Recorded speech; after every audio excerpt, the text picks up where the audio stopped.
I'm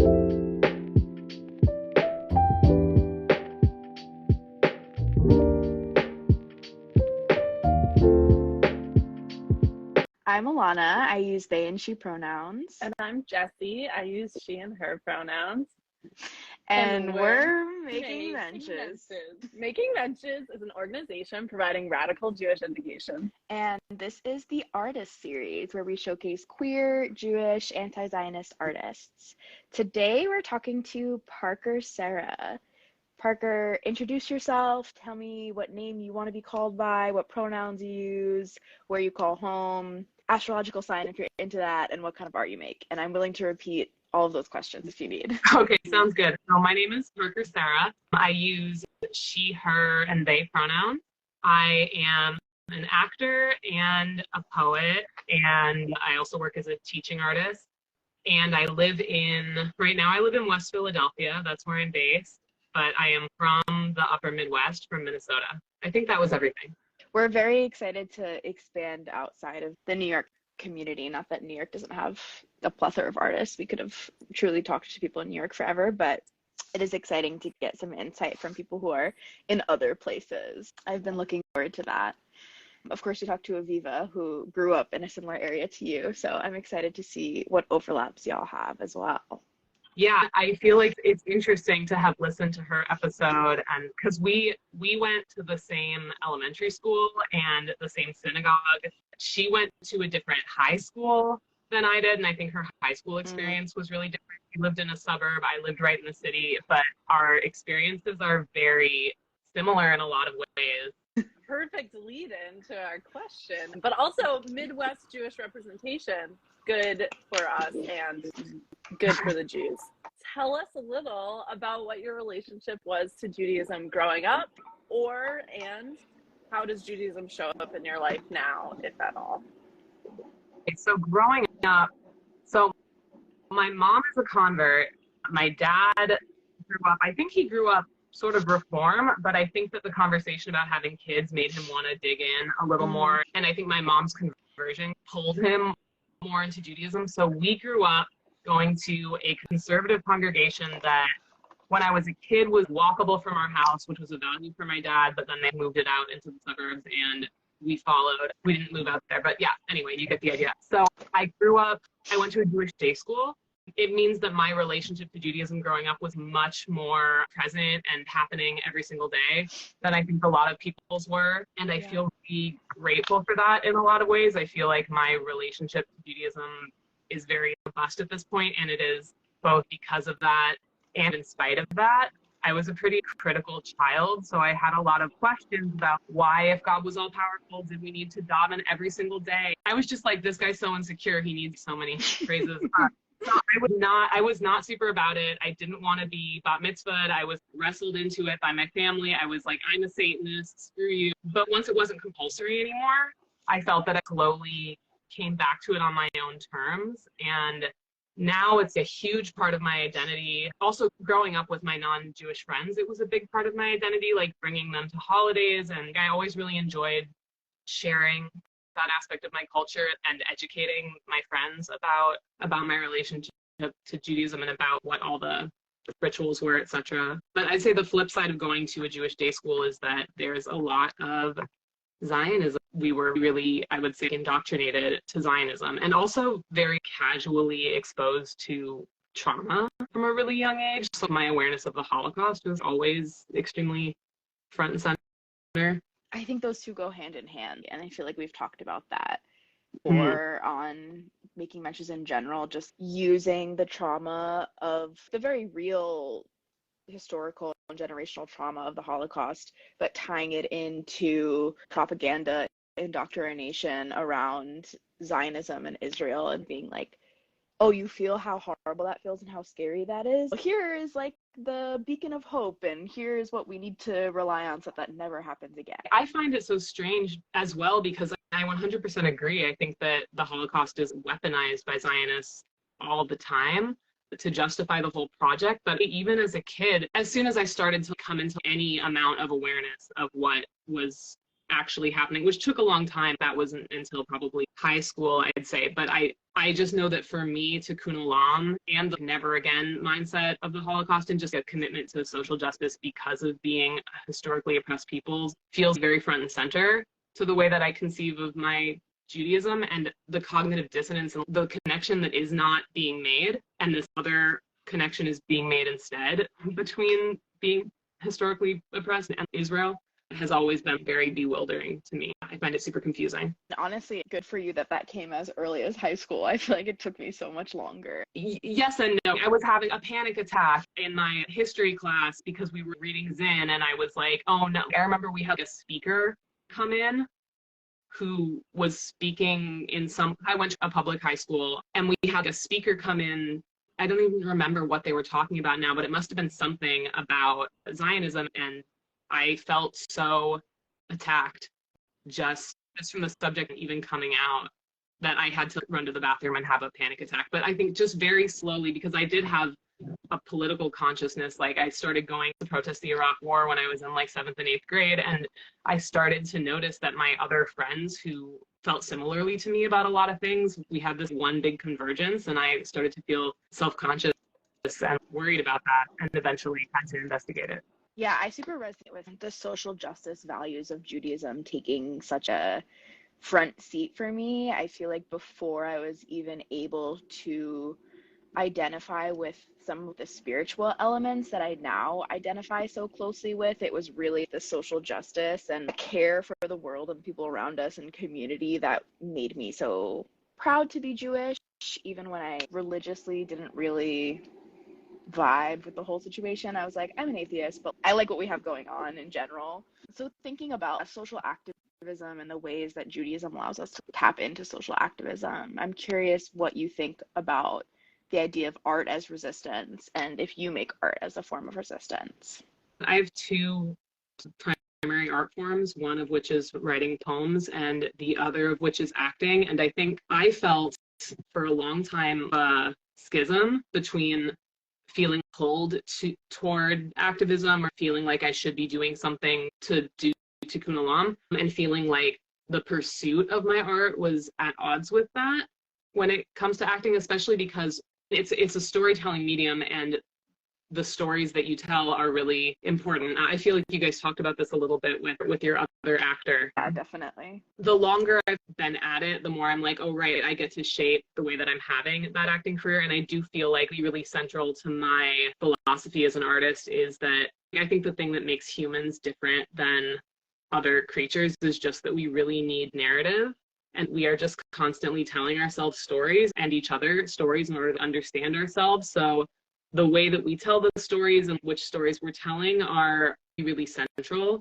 And I feel like that has steered the way that I've made work as an actor. With that said, I think I am able to tap into that concept of art as resistance a lot more as a poet. And I have a number of poems that are specifically speaking to that. Not always, but sometimes. You're reading our minds somehow, because we're just going to bring up your poetry. That is incredible. Yeah, and we had talked with Daniel a little bit about how identity shows up in art and how identity can impact art. Even when you're acting and you're supposed to take on this role, you bring yourself as an actor to the role. And I did want to ask you generally how your identities impact and show up in your work, whether it's Jewishness, queerness, anti-Zionist, activist, all of these identities that you hold, or something else that I haven't mentioned. I'll let you answer that first, and then we can go back to your poetry, because I have 18 notes on your poetry that I want to expand upon, and that's too big of a question to ask all at once. So how do your identities impact and show up in your work? Okay, for sure. I think definitely I would never play Hamlet, for example, the same way that Jude Law would play Hamlet, because I am me, my body's different, my voice is different. So obviously we always bring ourselves to our characters, like you're saying. I think for me, it's had an impact on the kind of roles that I'm pulled toward and the kind of projects that I want to work on. And also, I just can't help the way that I am, and then people see me in a certain way. So I think I often am cast as characters who have questions, I would say. And then I've done a lot of queer theater, a lot of feminist theater, and also just a lot of weird theater, because I'm a weird person. Do you want to speak more on your weird theater, or do you want me to jump into your poetry that I want to jump into? I will give you that space. We can jump into poems. Okay, amazing. There were some I wanted to start with: the wind talking to the trees and the moon speaking to the earth. There is this line that you have in the wind talking to the trees, the last line: the quietest, most universal music ever produced was you and I. And just so good. I was just like, oh my God, this is beautiful. But also, both of these poems are really rooted in nature and this love poem between these natural elements. And it felt inherently very queer, and it felt inherently very Jewish in a way, even though it's not specifically rooted in like Tu B'Shvat or anything. But this appreciation of the natural world and the connectedness of it all, and this love between natural elements, was just something that I felt had been pretty present growing up in a Reformed Jewish space. And I was curious if it had anything Jewishly connected or was just deeply rooted in queerness, queer love, romantic love. Not at all. Curious what the process was. Thank you for reminding me of that line, because those two poems are deep cuts for me. I wrote them, I think I probably wrote those poems in 2015 or something. And they were like the first poems that I had published anywhere. And then I love us that, stalking your work. Thank you for stalking it. And thank you for the research. Very impressive. But I don't think I was thinking about those aspects when I wrote it. I think both of those poems are just running with a metaphor and seeing how far I could take this idea that the wind and the trees are in love with each other, but also maybe annoy each other, or what is that relationship? And the moon and the earth, is it? But I think those elements are certainly there, right? I think whether we know it or not, we are so influenced by our upbringing. And I do think that a relationship with the planet is inherently Jewish, at least in the way that I understand Judaism. Even just from going back to Tikkun Olam, the way that my mom explained it to me when we were growing up was that Christians believe that the Messiah has come and will come back, but Jews believe that the Messiah hasn't come and is not going to come until we make a world that is worthy of a Messiah, which means that we have to be stewards of each other and of the planet and make a place that you would want to come to. And I think that, yeah, the literal earth is a part of that.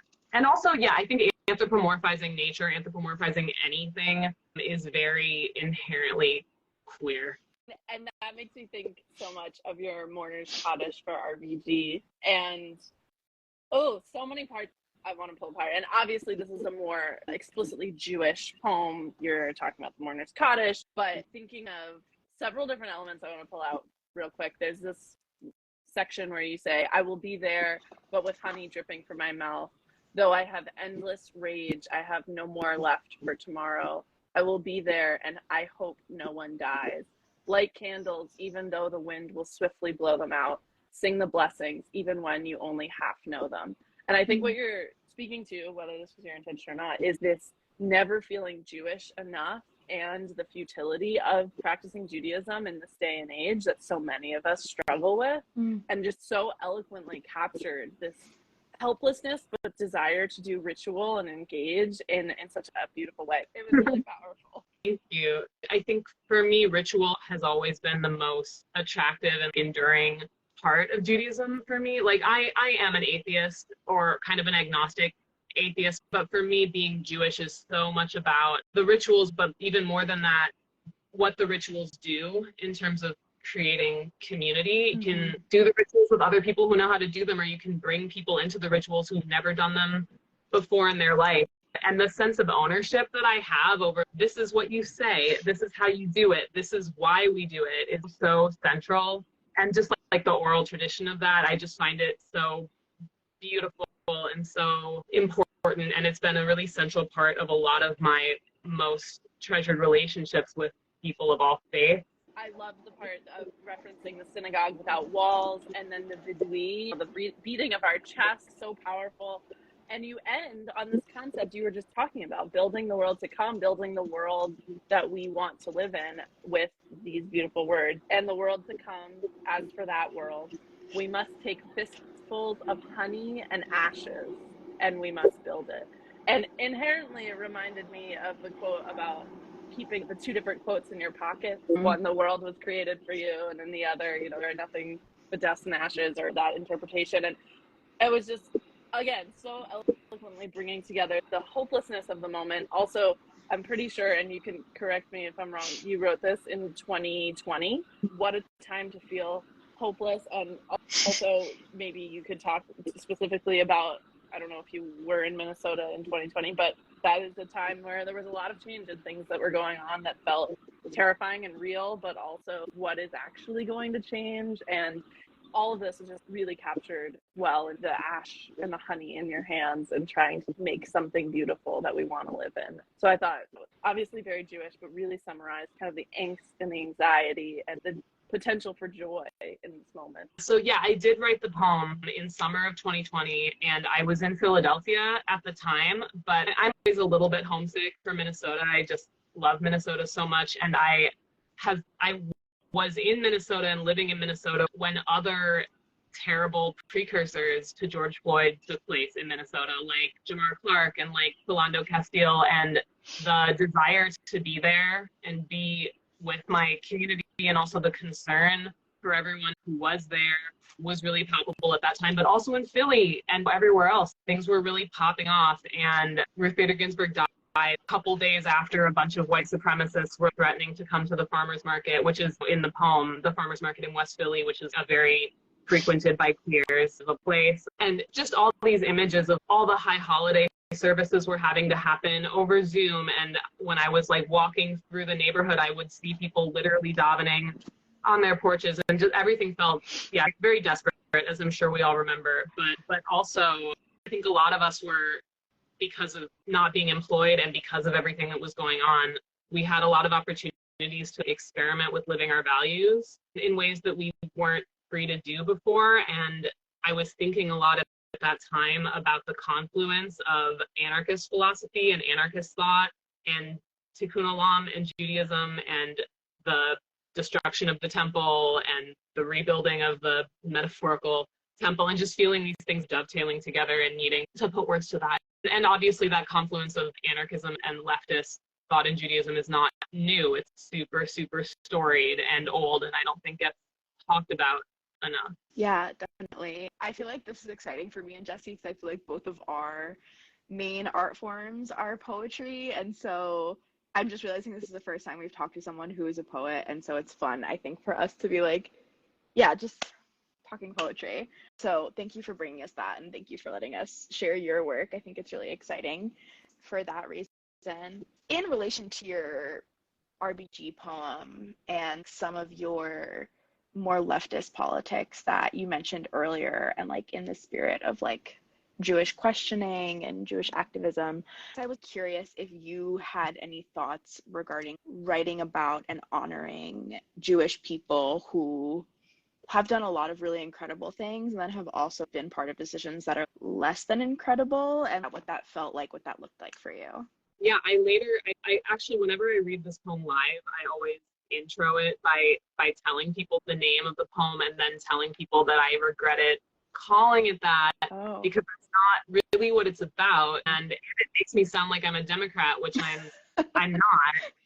I feel like my mom unironically loves RBG, and I think now she also thinks I love RBG and sends me RBG paraphernalia a lot. And she listened to I read some poems on the radio once, and I gave that intro, and she was like, nothing wrong with loving RBG. Sorry to put my mom on blast. Nothing like a motherly RBG stan. Yeah, for sure. It's classic. But I think the symbolic value of her passing away on Erev Rosh Hashanah of that year felt just too significant to pass up. But in the poem, I try to talk about how what we're mourning is not really her, but is all these other things.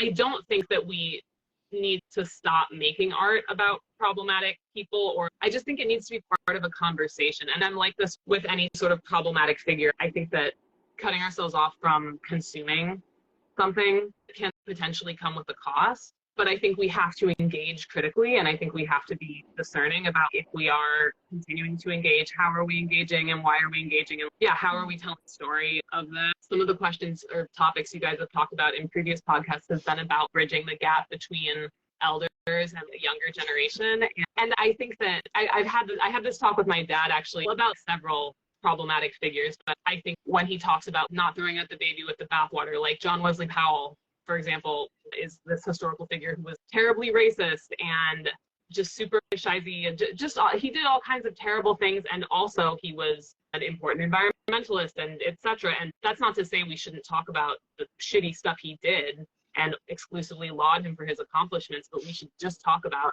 all of it. And that's the problem with pedestals, is that the options are either pedestal or knock someone to the ground, and just nobody is like that, and Ruth Bader Ginsburg isn't like that.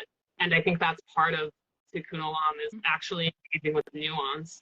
Yes. Well, first of all, thank you for asking the question I was going to ask. You literally beat me to it. You're in the rhythm with us. I can't agree more with what you said, and I think it's so important. I think that whole idea is something that we talk about very often on the podcast, but just in general. I think both of our value systems are very much restorative justice, transformative justice minded, and I think that having to hold the nuance and be able to talk about someone and maybe the things that they've done that have been beneficial, while also talking about the ways that they've harmed other people without just canceling people from our communities, is really important. And I think a lot of times in liberal leaning and unfortunately leftist spaces, there's the idea that like, oh, if you still associate with or listen to or watch that person, you're a bad person, or you're doing a bad thing because that person's been canceled, so we're not supposed to engage with that anymore.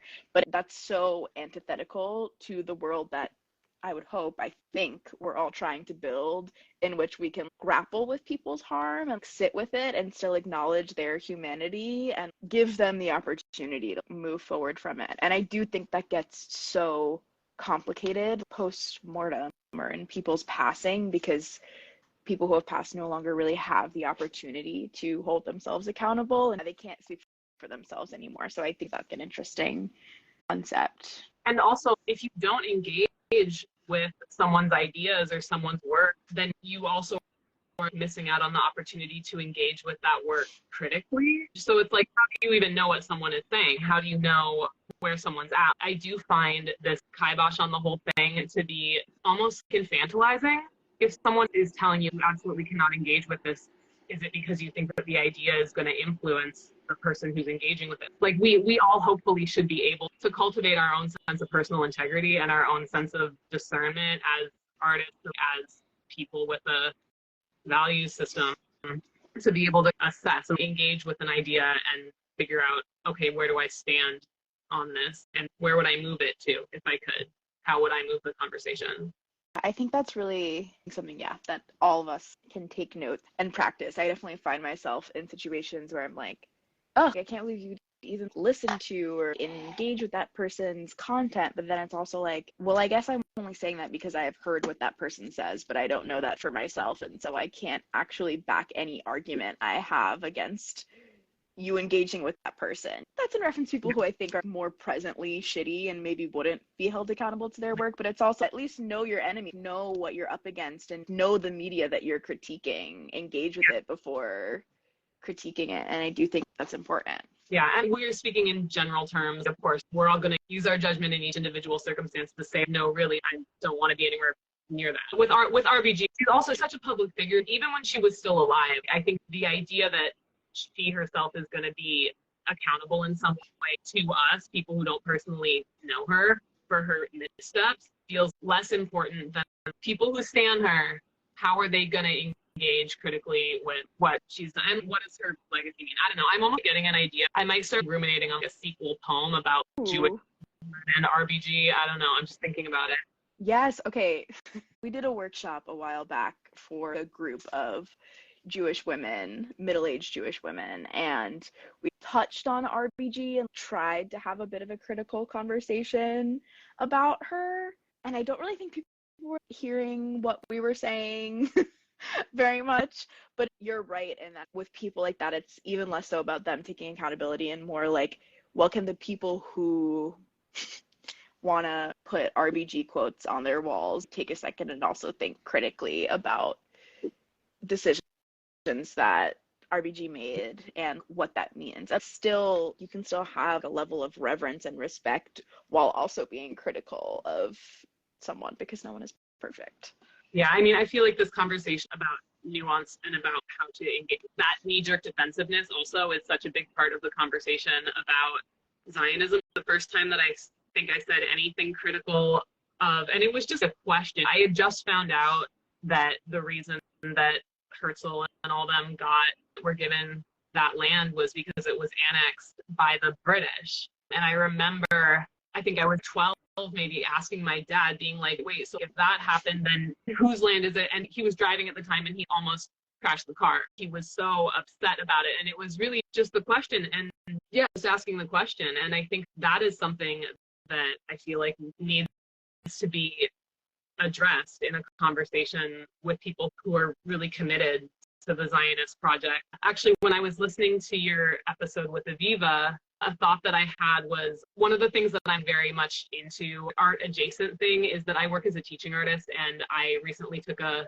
certification in trauma-informed practices for teaching artists. We did a lot of really great reading, and I got to understand how trauma works on the brain, which is also a special interest of mine. And I'm going to butcher his name, but there is this amazing book called My Grandmother's Hands by Resma Manic, a really good book. Incredible classic social work read. Oh, do you know it? Yeah. So how he talks about how in a discussion about oppression, you have to get to it from the body level, because the way that trauma works on the brain, you are just never going to get past this reaction of defensiveness and fear that comes up. And if you don't get past that, the higher brain is never online, and you're never actually able to process what the conversation is about.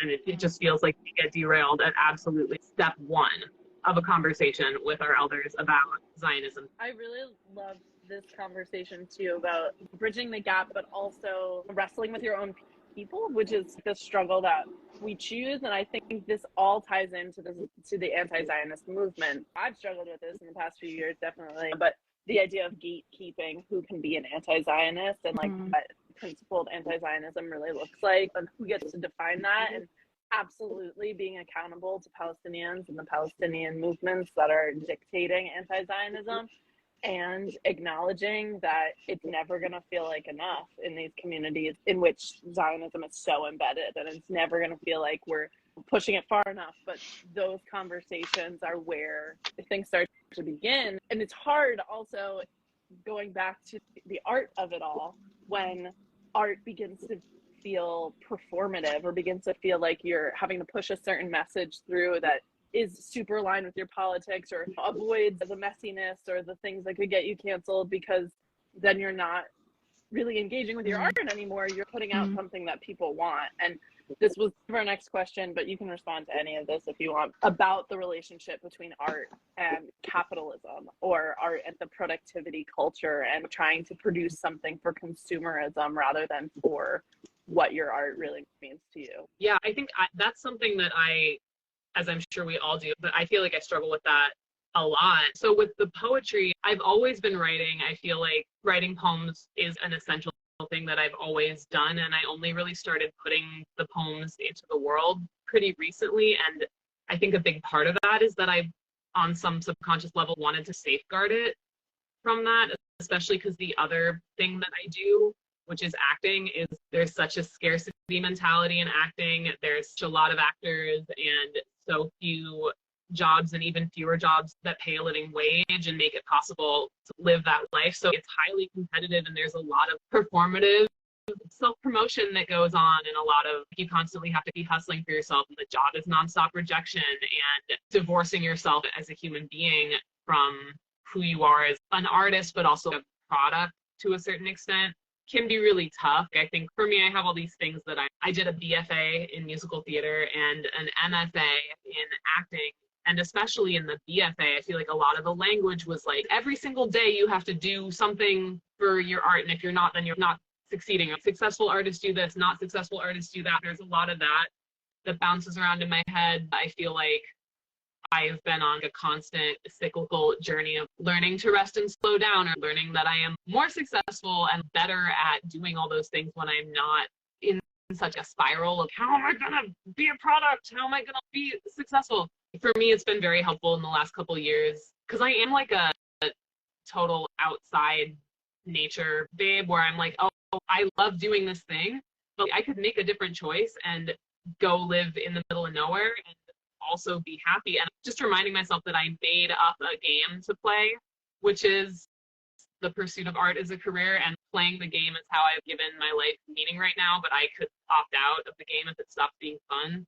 That's been my way to deal with it, because you do, as an actor, if you're trying to make your living as an actor, you do have to engage with the hustle of it all. So that's how I kept myself staying in it. And with the poetry, I move a lot slower with that. I write a ton that I don't submit. I'm primarily focusing more on other things, and I'm going to continue to move slow with that. Sorry, that was such a ramble, and you have so many other good parts of the way that you asked that question. Sometimes I feel that way asking the question. I'm like, where did I get that from? Where did I start? I don't know. But it doesn't matter, because you can go anywhere you want with the next question, which is, as we begin to wrap up, if you could leave all of our listeners with one message, or 5, up to you, what would it be? Oh, I guess it would be to be easy with yourselves and also with each other, to bear in mind the nuance that we talked about, and that you only get to see what you get to see of your impact on other people. You might have an argument with someone about Zionism or whatever and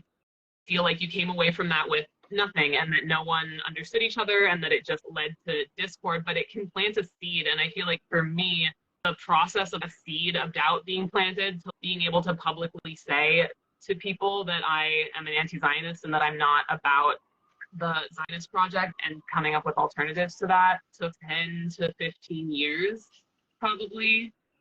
So yeah, just be easy. Yeah, I love that. I feel like I gave that advice to someone this past week, and I was like, I need to internalize that for myself, but it is really something that I hope everyone can sit with. I also love the idea of even planting a seed being valuable, and not really knowing when we plant seeds. I know there's some proverb about seeds that would be really fitting right now, but y'all get the point. Thank you so much for being here with us today. I just want to note, I feel like a very Jewish geography moment happened with me and Parker Sera, because during Pride, we ended up running into each other because Parker's here through Aviva and I'm friends with Aviva, and I didn't even realize who you were at first, and I was like, oh my God, that's incredible. I don't know, it was extra special to be able to meet you in person before coming to the podcast with you. Yeah, it was awesome. It was super special. Yes. Just like reading that web of every Jew knows every Jew. Yeah, exactly. Yeah, extra special during Pride too. It was like, okay, queer Jews, you love to see it. And queer Jews, sorry, I know we're wrapping up, but for me, the confluence of queer Jews who are artists and even theater artists and stuff, when I discovered that was world changing. And that's another thing I would want to say to people, is that there's just so many ways to be Jewish, and I feel like so many of us have either felt alienated from our community of origin, but here in Philly and also back in Minneapolis, there are like radical anti-Zionist queer Jews who are doing the most off-the-wall weird theater forum spiels, and I just remember my mind being completely blown, because I think I always thought that my community as a Jew was separate from my community as a queer, and that's not true. Everyone's people are out there somewhere. Oh, seriously, and that's what's been so nice about doing this series, that I wish that we could do it forever, is it's just so cool to see how many people we can talk to with shared identities. And I've also feel like I've gotten feedback where people are like, it's so awesome that you found so many people. I'm finding new people to make part of my community. And yeah, I just love that. And I think it's so important that queer, Jewish, anti-Zionist artists come together. I can think of 3 or 4 more people who I'm like, oh, they would be such a good fit for this series. Next summer, maybe we'll make it annual. Maybe you should. Okay, incredible. TBD next summer. Maybe we'll be back with more. But again, thank you so much for being here. Do you have any ongoing work you want to highlight at the end? I don't know. I have a website. I have an Instagram. I don't really have anything that is ongoing as of right now, but I do keep those things updated. Awesome. We will put those in the podcast description for anyone who's listening. So thank you again. We will see everyone back here next Wednesday for our next episode with Nick, whose artist name is Tahini, which I think is super cute. They're an Agender Jewish artist, tattooer, and farmer who lives in northern New York, but is originally from the Philadelphia area. Shout out Philadelphia. Nice. Thank you so much, guys. Thanks so much. Thank you.